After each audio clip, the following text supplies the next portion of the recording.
Okay, so what we now know is that the flow of electricity is called an electric current, and we abbreviate it with a cursive capital I. Its official metric unit is going to be called the amp, or the ampere, which we can abbreviate with the letter A. Then electrical voltage, or electrical potential difference, is what's going to push the electricity in the wire, and it's going to be abbreviated with a capital cursive V, and then its official metric unit is the volt, which we can abbreviate with a capital V. But if we go back to this previous slide here, you noticed that it was a change in the voltage, triangle V, a change in the voltage, which was actually causing the electricity to move. Okay, so let's go back to this one, and let's first talk about if you want to push a box and you apply a force on this side over here, and then let's say it's on ice and nobody is pushing in this direction, then the box is going to slide in that direction. So there's going to be two forces. You got this force pushing in this direction, and then this force on this side over here would be 0. Okay, and then F minus 0 is going to be F. And so you're going to have a net force that's going to push the box in that direction. But what would happen if there was somebody and they were pushing in this direction with a equal and opposite force? So I need to make this arrow here the same as that arrow. So if they're pushing back on this side with the exact same force as this one here, what's going to happen? The box is not going to move. You need to have a change in the force in order to get the box to slide. So one side has to be bigger than the other side, and then the box is going to move. The same thing is going to be true in an electrical system. So that if you have a wire, one end of the wire is going to be at a certain voltage. So let's say V1, and then this side over here is going to be at a different voltage, let's say V2.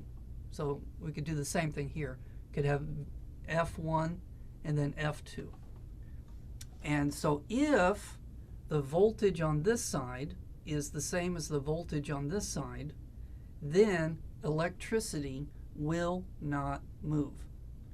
So you need to have, one side needs to have more voltage than the other side, and then the electricity will start to move in a wire.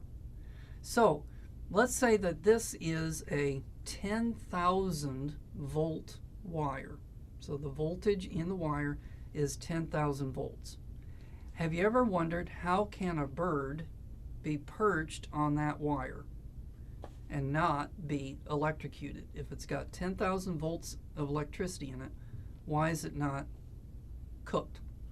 Okay, this claw over here is at what voltage? So it's in contact with the wire. So this claw is at a voltage of 10,000 volts.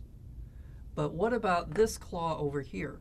So this claw grabbing onto it would also be at 10,000 volts. So what's 10,000 minus 10,000? 0. So there's no net voltage that would push the electricity through the body of the bird, and the bird is okay. So birds can land on top of high voltage power lines and they're okay. Okay, then you've got squirrels. All right, and so I've got a picture here of a punk squirrel. You can see it's got a mohawk there, and it's smoking a cigarette.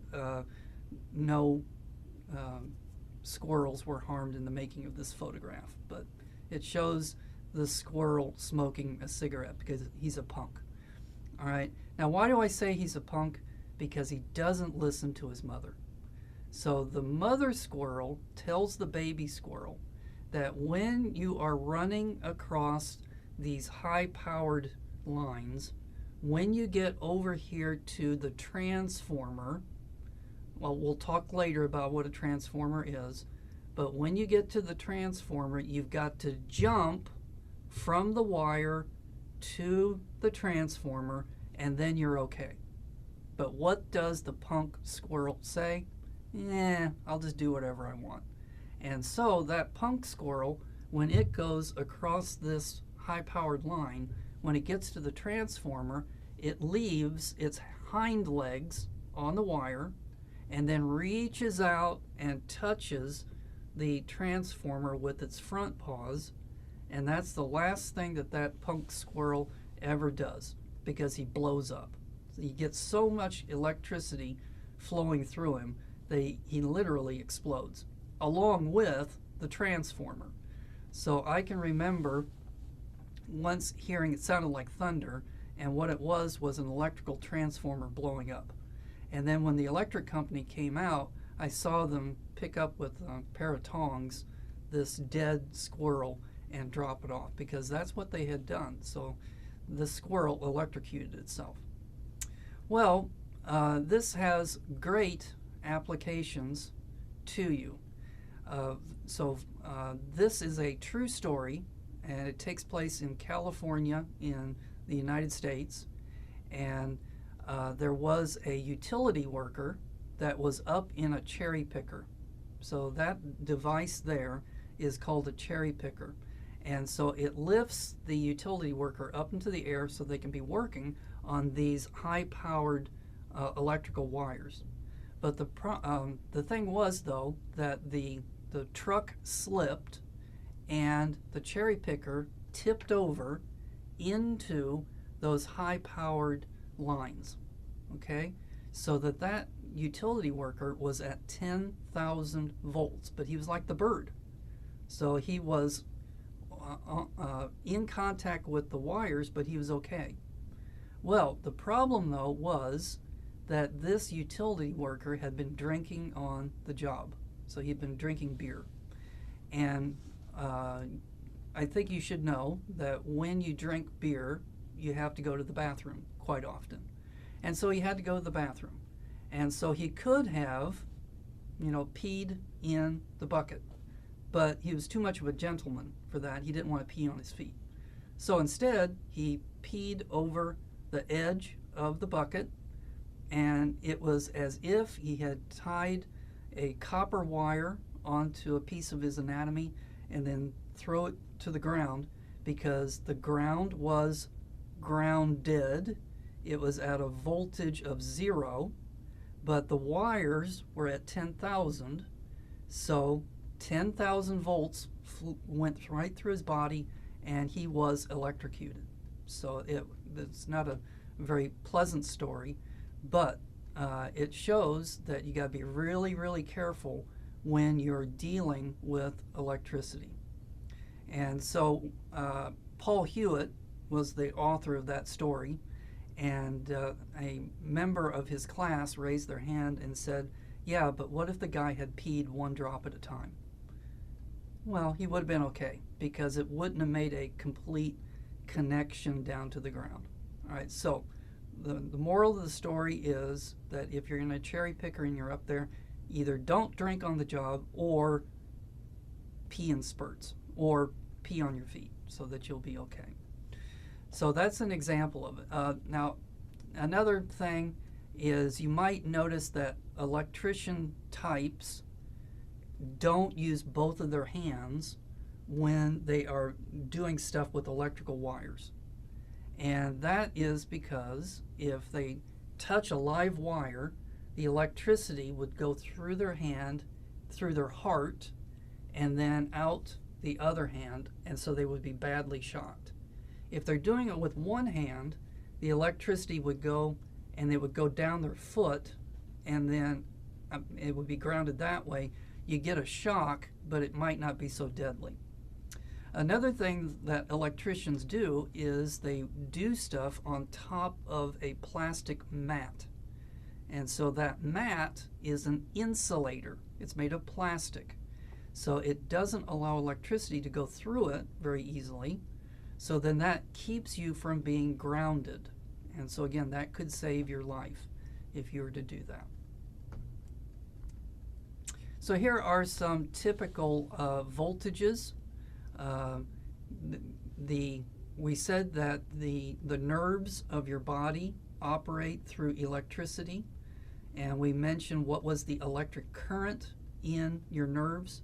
Well, this would be the electric voltage difference in your nerves that is pushing the electricity. So it's kind of interesting to read that. Now, this is not going to be on the exam yet, but it is going to be, could be on the Unit 4 exam.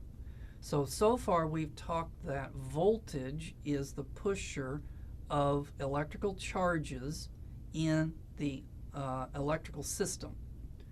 And we also mentioned that pressure pushes liquids in a fluid system.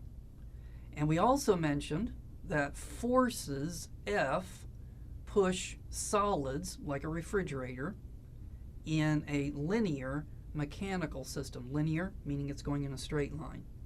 Well, we'll also, later in the course, talk about things that are rotating.